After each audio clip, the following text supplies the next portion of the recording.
صل لربك وانهر إن شانئك هو الأبتر لله التكبير জোরে সোরে ঘুম ভাঙা লিল্লাহি তাকবীর। কি ব্যাপার, জোরে হচ্ছে না নাকি? আরো জোরে বলতে হবে, নারায়ে তাকবীর, লিল্লাহি তাকবীর। জীবন রে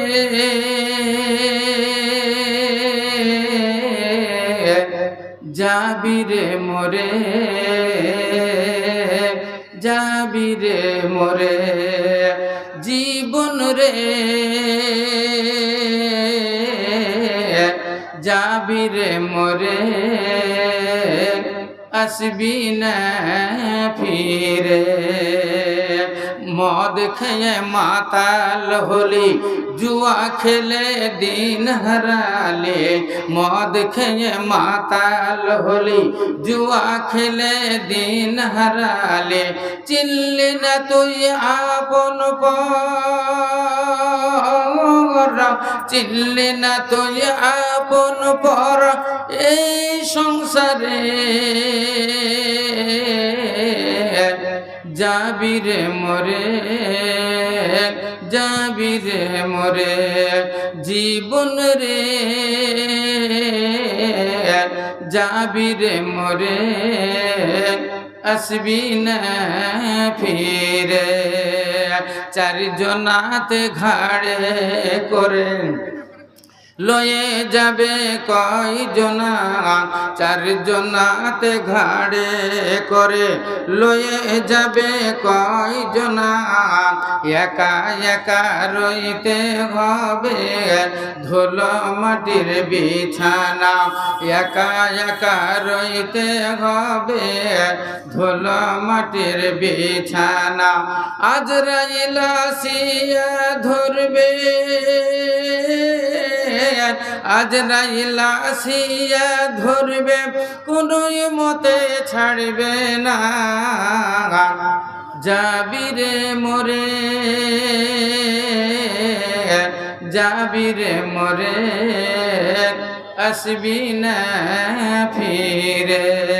সময় আছে তোবা কর, ছাড়বি রে তুই বাড়ি ঘর। সময় আছে তোবা কর, ছাড়বি রে তুই বাড়ি ঘর। এ নিজে নিজে চিন্তা কর, এ নিজে নিজে চিন্তা কর এই ব্যাপারে। যাবিরে মোরে, যাবিরে মোরে, জীবন রে যাবিরে মোরে, আসবি না ফিরে। শ্রদ্ধেয় আজকের এই মহতী সভার যোগ্যতম সভাপতি মহাশয়, ওলামা ইকরাম, মুআজ্জাজ হাজিরিনে জালসা, বহু দূরে পর্দার অন্তরালে উপবেষ্টা উপনেতা, অবলা ও সরলা মা ও ভগ্নীগণ, প্রশংসা মাত্রই আল্লাহর, যার প্রশংসা ও গুণগান করে শেষ করা যাবে না। তাই আমরা ভক্তি সহকারে একবার জোরে সোরে বলি আলহামদুলিল্লাহ। বলেন ভাই একবার আলহামদুলিল্লাহ। এটা হলো জিকিরের মাহফিল। আপনারা এখানে এসেছেন, ভাগ্যবান আপনারা। ভাগ্যবান যারা হয় তারা আল্লাহ রাসূলের মাহফিলে বসে, তারা জিকিরের মাহফিলে বসে। আপনি এখানে এসেছেন, মসজিদের জন্য 100 টাকা দিবেন, কেউ 500 টাকা দিবে, কেউ 5000 টাকা দিবে, কেউ 10,000 টাকা দিবে, কেউ 20,000 টাকা দিবে, কেউ আবার দিতেই পারবে না। তাহলে মনে মনে ভাববেন আমি তো কিছুই দিতে পারবো না, আমার কি কিছুই নেই?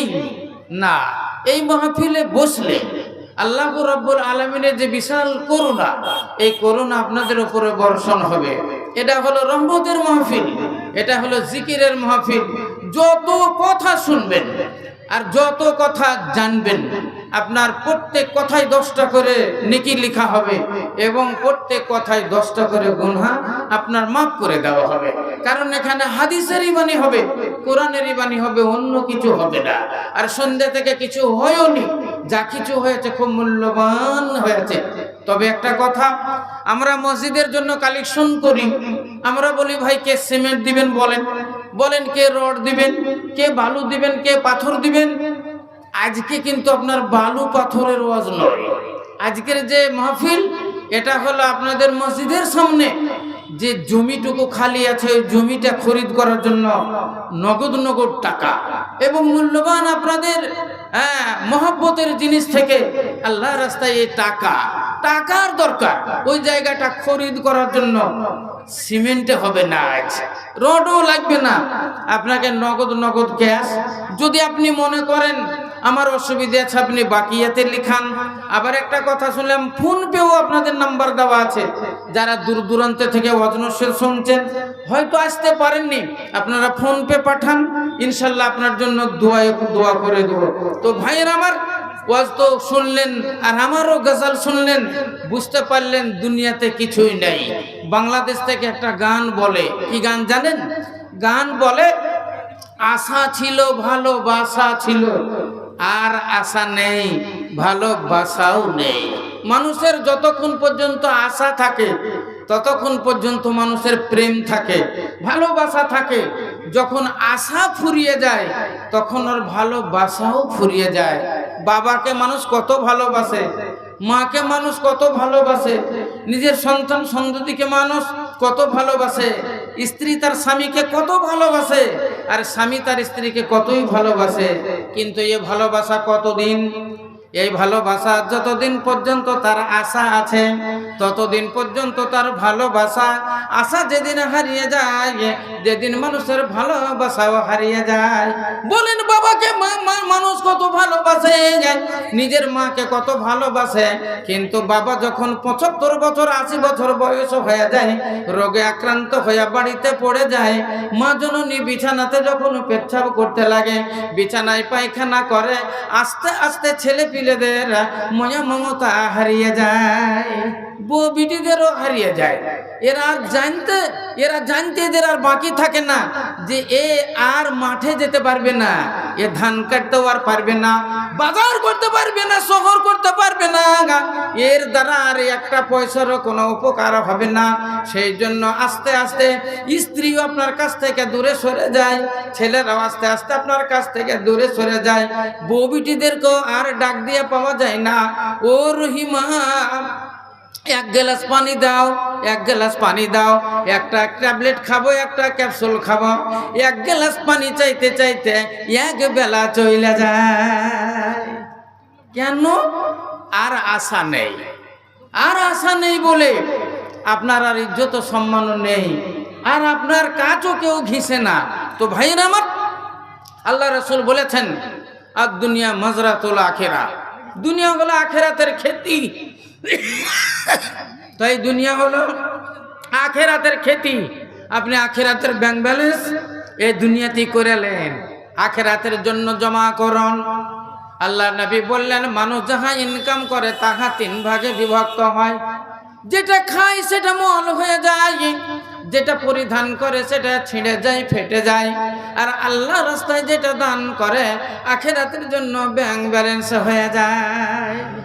কোনটা হলো ভালো, কোনটা ভালো হলো বলেন? তো এই 3টা মাল, 3টাই আপনার, এছাড়া আপনার আর কিছুই নেই।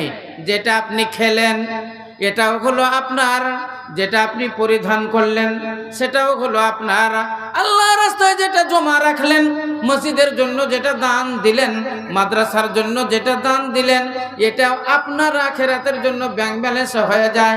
বাদ বাকি যেটা রেখে দিয়ে আপনি মারা যান না, এটা কিন্তু আপনার মাল নয়, এটা কিন্তু লুটপাট হয়ে যায়। ওয়ারেস গুণ লুটে নেয়। আল্লাহু আকবার।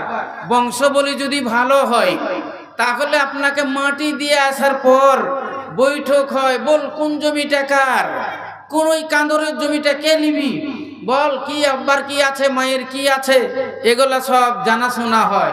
কিন্তু বংশবলী যদি খারাপ হয়, বংশ বলে যদি ভালো না হয় তাহলে লাশ পড়ে থাকে, আর ওইখানেই ঝগড়া আরম্ভ হয়ে যায়। বাপ তো মরে গেল, হজে যখন যায় আমার কাছ থেকে 1 লাখ টাকা নিয়ে গিয়েছিল, বলেছিল ওই কাঁদরের জমিটা তোকে রেজিস্ট্রি করে দিব। বাপ রেজিস্ট্রি করে দেয়নি, 1 লক্ষ টাকা নিয়ে গেছিল হজে, বাপ মারা গেল। আগে বলো ওই জমিটা তোমরা আমার রেজিস্ট্রি দিবে কিনা? বলো, ওই জমিটা তোমরা কয় ভাই মিলে আমার নামে রেজিস্ট্রি করে দিবে কিনা? যদি না দিবে তাহলে এই লাশ পড়ে থাকবে, এই লাশ মাটি দেওয়া হবে না, আগে বলো। তো ভাইরা আমার, বুঝতে পারা গেল যা কিছু আপনার রেখে দিয়ে চলে গেলেন আপনার নয়। বুখারী শরীফের একটা হাদিস, আল্লাহ রসুল বলছেন, উর্দুতে তার তর্জমা, ইনসান কো ক্যা হো গয়া, মানুষদের কি হয়ে গেছে, তারা নিজের মালের হেফাজত না করে পরের মালের হেফাজত করে। এদের কি হয়ে গেছে, এরা নিজের মালের হেফাজত না করে পরের মালের হেফাজত করে। একজন সাহাবা দাঁড়িয়ে গেলেন, বলছেন, ইয়া রাসূলুল্লাহ, ইয়া হাবিবাল্লাহ, নিজের মাল কোনটাকে বলা হয় এবং পরের মাল কোনটাকে বলা হয়? আল্লাহ নবী বললেন, যেটা তুমি খেয়ে নিলে এটা তোমার মাল, যেটা তুমি পরিধান করলে এটা তোমার মাল, আর আল্লাহ রাস্তায় যেটা তুমি দান করলে এটা তোমার মাল, বাদ বাকি এ তোমারা মাল নেই হ্যায়, এ তো গৈরো কামাল হ্যায়। তাহলে বোঝা গেল যেটা আপনি আল্লাহ রাস্তায় দান করবেন এটাই হবে আপনার। তাই ভাইয়ের আমার, আজকে মূল্যবান জিনিস হবে এই মসজিদের জন্য দান। ভালো দান হচ্ছিল, আরো কারা কারা বাকি আছেন আল্লাহ রাস্তায় দানগুলো বলবেন, ইনশাল্লাহ আপনার জন্য দোয়া করব। 20,000 টাকার দান একটা আবদার রেখেছিলেন আমার ভাই, কিন্তু কই নামটা শুনতে পেলাম না। আপনারা চিন্তা ভাবনা করেন, ইনশাল্লাহ গোটা গ্রাম গোটা এলাকা এর মধ্যে কি একটাও ধনী মানুষ নেই? একটাও কি জেন্টেলম্যান নেই? একটাও কি ভালো ব্যবসায়িক নেই? আল্লাহ রাস্তায় একটা বললে 20,000 টাকার দান কিংবা 10,000 টাকার দান, আমি তার জন্য খাস করে একটু দোয়া দিব। অনেক জায়গাতে হাত তুলে মৌলানারা দোয়া করে না, কিন্তু আমি অঙ্গীকার করলাম আপনার সঙ্গে, একটা 10,000 টাকার দান যদি কেউ দিতে পারেন আমি তার জন্য হাত তুলে দোয়া দিব। আছেন কি আছেন আল্লাহর একজন বান্দা, আমি তার জন্য খাস করে দোয়া দিই, কারণ এই দান হলো মহামূল্যবান দান। মামবানা লিল্লাহি মসজিদান বানাল্লাহু লাহু বাইতান ফিল জান্নাহ। আল্লাহর নবী বলেন, যারা মসজিদ নির্মাণ করলো, যারা মসজিদের শ্রম দিল, মসজিদের জন্য যারা সাহায্য করলো, আল্লাহ রাব্বুল আলামিন তার জন্য জান্নাতের ভিতরে খুশুসি একটা বিল্ডিং নির্মাণ করবেন। মাইকটা চাপা চাপা লাগছে, কে যাবে একটু ফ্রি করেন তো মাইকটা। তো বলছেন, আল মসজিদু রাউযাতুম মিন রিয়াজিল জান্নাহ, মসজিদ হলো জান্নাতের বাগিচা, মসজিদ হলো জান্নাতের বাগান। একদিন মসজিদে নববীর সামনে আল্লাহর নবী বসে আছেন, অনেকগুলো সাহাবা আল্লাহর নবীকে ঘিরে বসে আছেন। নবী বললেন, এই সাহাবারা, তোমাদের মধ্যে কে আছো, ফ্রি করেন ভাই, মাইকটা ফ্রি করেন, এগুলা নিয়ে খুব টানছে গলা। তো বলছে, তোমাদের মধ্যে কে রিয়াজুল জান্নাত দেখতে চাও? একজন সাহাবা বললেন, হুজুর, কে না রিয়াজুল জান্নাত দেখতে চাই না? আল্লাহ নবী বললেন, উনজুরু হাযাল মসজিদ, এই মসজিদে নববীর দিকে তাকাও, মসজিদে নববী দেখো, এটাই হলো রিয়াজুল জান্নাত, এটাই হলো তোমাদের রিয়াজুল জান্নাহ। ওইটা হলো আল্লাহর বড় ঘর, কাবা শরীফ হলো আল্লাহর বড় ঘর, এটাও হলো আল্লাহর ঘর, কিন্তু এটা হলো আল্লাহর ছোট ঘর। ওই মসজিদে নববীতে নামাজ পড়লে হাদিসে লেখা আছে তার জন্য 50,000 নেকি লেখা হয়। কাবা ঘরে নামাজ পড়লে তার 1 লক্ষ নেকি লেখা হয়। আর আপনার এই মসজিদে নামাজ পড়লে বাড়ি চাইতে 27 গুণ নেকি পাওয়া যায়। তো এই মসজিদের জন্য আজকের এই সভা, ভাগ্যবান আপনারা যে আজকের এই সভাতে এসে উপস্থিত হয়েছেন। মা বোনেরা ভাগ্যবতী যারা এখন পর্যন্ত এই মাহফিলে বসে আছে। তাই বলছি আপনাদের, আল্লাহু আকবার, আল্লাহু আকবার। ইসলাম দরদি ভাইয়ের আমার, এটা তো মসজিদ আছে আমাদের, আর একটা মসজিদ আছে যেই মসজিদটা দুনিয়াতে নাই, দুনিয়াতে নাই। ওই মসজিদটা আছে 7 আসমানের উপরে। মসজিদের নাম বলেন? যেই মসজিদটা 7 আসমানের উপরে আছে, ওই মসজিদটার নাম হলো কি বলেন? নাম বলেন। বাইতুল মামুর। ইসলাম দরদি ভাইয়ের আমার, মিরাজের ঘটনা আপনারা তো অনেক কিছু শুনেছেন। আল্লাহর নবী মসজিদে নববীর সাহানে, মসজিদে কাবার সাহানে ঘুমান। ডান সাইডে হযরত আবু বকর, বাম সাইডে হযরত উমর ফারুক রাদিয়াল্লাহু তাআলা আনহু। হাত্তা নাজালা জিবরাইল, ইতিমধ্যে জিবরাইল আলাইহিস সালাম নাজিল হলেন। অনেকগুলো ফেরেশতা সঙ্গে ছিল। একজন ফেরেশতা বলল, মধ্যস্থলে যিনি ঘুমান, মান হুয়া? ওই লোকটি কে যিনি মধ্যস্থলে ঘুমান? জিবরাইল বলেন, তোমরা জানো না, তোমরা জানো না, ওই লোকটির জন্য আমরা এসেছি। ইনি হলেন আখিরি জামানার নবী, ইনি হলেন নবী কুলের শিরোমণি, তাজদার মাদানী, আহমদ মুজতবা, মোহাম্মদ মুস্তফা। বলুন সাল্লাল্লাহু আলাইহি ওয়াসাল্লাম। বলে তাই নাকি? বলে হ্যাঁ। বলে তাহলে আর দেরি করে লাভ নাই। আল্লাহ নবীকে মধ্যস্থল থেকে উঠিয়ে নেওয়া হলো। হযরত আবু বকর সিদ্দিক রাদিয়াল্লাহু তাআলা আনহু তিনি জানতে পারলেন না, হযরত উমর ফারুক রাদিয়াল্লাহু তাআলা আনহু জানতে পারলেন না। আল্লাহ নবীকে মধ্যস্থল থেকে উঠিয়ে নিয়ে একবারে চললেন বাইতুল আকসা। আল্লাহু আকবার। এটাই হলো মুসলমানদের মূল মসজিদ, এটাই হলো আল্লাহ নবীর মেরাজের মসজিদ। যেই মেরাজে যখন যান, আল্লাহর 1,24,000 পয়গম্বর বা মত লোক করে যাই থাক, সমস্ত নবীগণকে ওই মসজিদে জমায়েত করা হয়েছিল আলামে আরওয়াহে। আল্লাহ নবী সমস্তকে মুক্তাদি স্বরূপ রেখে নবী ইমামতি করে 2 রাকাতের নামাজ পড়িয়েছিলেন ওই বাইতুল আকসা। আর ওই বাইতুল আকসা নিয়ে আজকে দেখুন কত ঝামেলা চলছে ওই জেরুজালেমে। ইসলাম দরদি ভাইয়ের আমার, গাঁজাকে নিয়ে কত যুদ্ধ চলছে, হামাসকে নিয়ে কত যুদ্ধ চলছে, ফিলিস্তিন নিয়ে কত যুদ্ধ চলছে।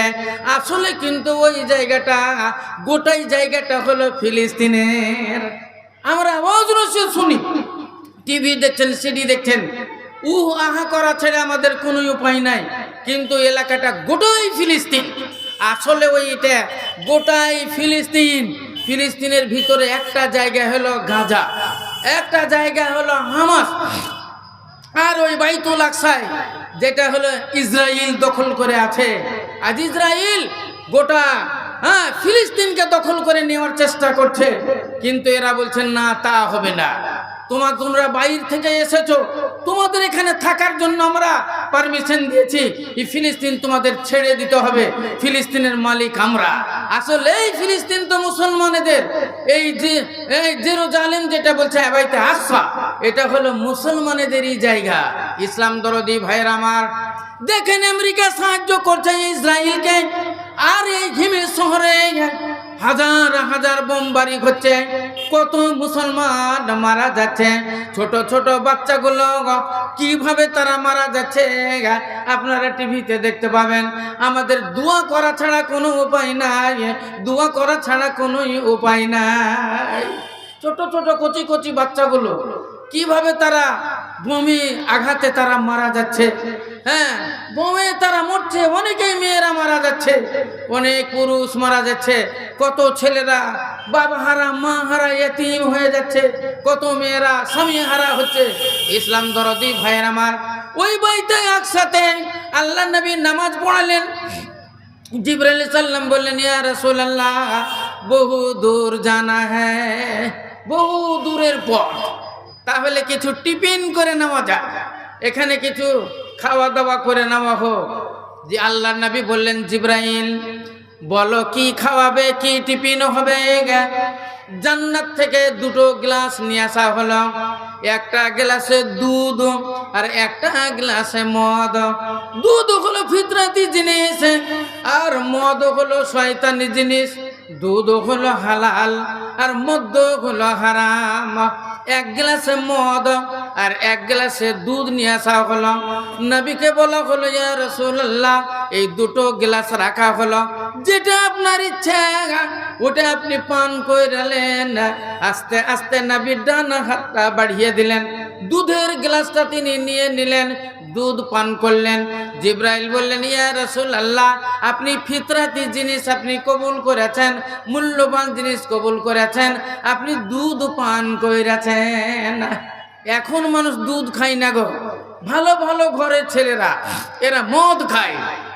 তাই কোন কবি বলেছেন, এ দুধ বেড়াই গলি গলি, দুধ বেড়াই গলি গলি, কেহ তাহলেই না, মদের দোকানে গিয়ে ঠেল সহা যায় না। হারামাল্লাহুল খামরা ওয়াল মাইসারা ওয়া লাহমাল খিনজিরে ওয়া মা উহিল্লা বিহি লিগাইরিল্লাহ। আল্লাহ রাব্বুল আলামিন বলেন, আমি তোমাদের জন্য মদ হারাম করে দিলাম, আমি তোমাদের জন্য তাড়ি হারাম করে দিলাম, জুয়া হারাম করে দিলাম, গায়রুল্লাহর নামে যেটা জবাই করা হলো এটা তোমাদের জন্য আমি হারাম বানিয়ে দিলাম।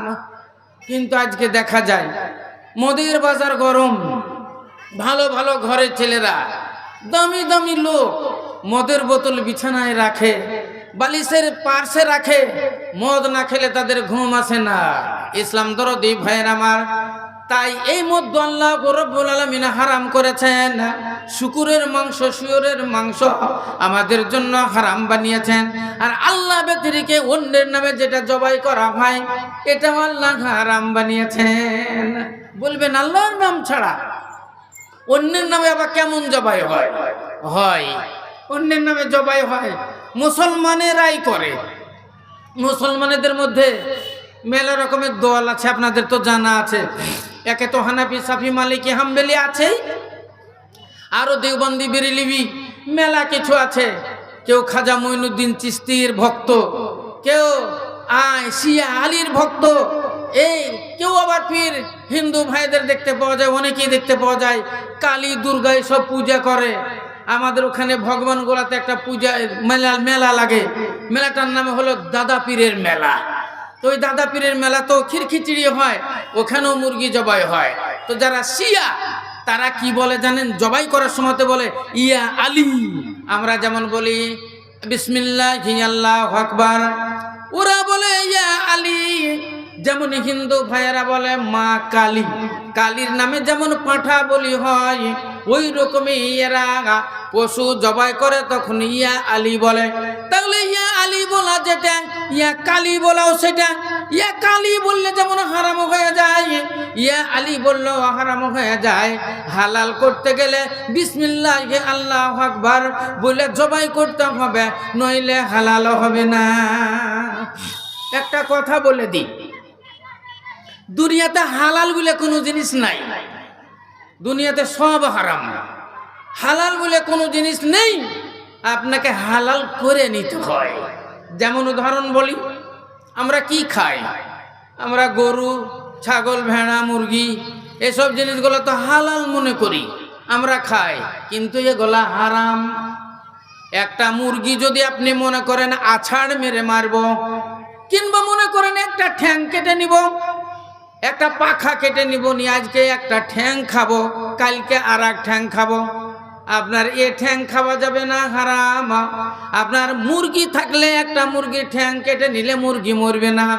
আপনি দেখবেন অনেক সময়তে খাঁচা থেকে শ্রীগালে পাট ভেঙে নিয়ে চলে যায়, পাখনা ভেঙে নিয়ে চলে যায়, মুরগি মরে না। তো ওই রকমের যদি মনে করেন একটা ঠ্যাং কেটে খেয়ে নিব, আপনারা হালাল হবে না, এটা হবে আপনার হারাম। ওকে হালাল করতে গেলে বিসমিল্লাহে আল্লাহু আকবার বলে জবাই করতে হবে, এবং সিস্কি মেরে যে রক্তটা ছুটে ওই রক্তটাকে ধরে থাকা হবে না, ওই রক্তটাকে ছেড়ে দিতে হবে। বিটির বিহে জুড়েছেন, পোলট্রির ফার্মে গিয়ে বললেন 1 কুইন্টাল মুরগির মাংস চাই। বলেন 1 কুইন্টাল মুরগি ওরা কেমন করে জবাই করে? অনেক সময় তো 10টা 20টা করে মুরগি হোটেলে জবাই হয়। কেমন করে হয় দেখেন দিনে হাটে গিয়ে মুরগিগুলোকে সব লাইন করে দেয়, লাইন করে ধরে আর কাঁচা কাছ কাটে, ধরে আর কাছে আর ডুবে দেয়, কাটে আর এমনি করে ধরে ডুবিয়ে দেয়। আপনি পেশা ফিরে আসতে আসতে দেখবেন একটা মুরগি কেটে প্যাকিং করে ওজন করা হয়ে গেছে। আমাদের বাড়িতে মা বোনেদেরকে যদি বলা হয় একটা মুরগি জবাই করে দাও, তো একটা মুরগি জবাই করে ওকে দিতে গেলে আপনার 2 ঘন্টা 3 ঘন্টা টাইম লাগে, 2 ঘন্টা টাইম লাগে ওকে পরিষ্কার করতে। আর আপনি ওকে কেটে দিয়ে পেশাব ফিরে আসবে দেখবেন তো প্যাকিং হয়ে গেছে। তো কেমন করে হয়? ওদের একটা ক্যাপাসিটি, ও রক্ত ছাড়ে না, মেলা রকমের ঝামেলা, বিসমিল্লাহ আল্লাহু আকবার বলে না, কেটে চলে যায় বিক্রি করে নিয়ে। কথা মুসলমানদের জন্য ওটা খাওয়া যাবে না, মুসলমানদের জন্য ওটা খাওয়া যাবে না, ওটা হলো হারাম। আপনি ওইটাকে হালাল করতে হলে বিসমিল্লাহ আল্লাহু আকবার বলে নিজে জবাই করতে হবে, না হয় যে ব্যক্তি জবাই করে ওকে বিসমিল্লাহ আল্লাহু আকবার বলতে হবে। তাছাড়া ও পশু খাওয়া যাবে না। হ্যাঁ, একটা ছাগল আপনি যদি মনে করেন একটা ঠ্যাং কেটে খাই নেবো জিন্দা অবস্থায়, হারাম। একটা গরু আর একটা ঠ্যাং কেটে আজ খাবো, হারাম। দুম্বা হারাম। একে বিসমিল্লাহ আল্লাহু আকবার বলে জবাই করতে হবে। এই পশুগুলা যদি আবার দাঁত দিয়ে যদি কাটেন, একটা মুরগি ধরপড় ধরপড় করছে, মরে যাচ্ছে, কোনো জায়গাতে ছুরি আর খুঁজে পাচ্ছেন না, বলছেন ছুরি তো পেলেন, তো দাঁত দিয়ে কেটে দেয়, দাঁত দিয়ে কেটে দিলেন, হারাম। দাঁত দিয়ে যদি কোনো পশু জবাই করা হয়, কাটা হয়, তাহলে হারাম।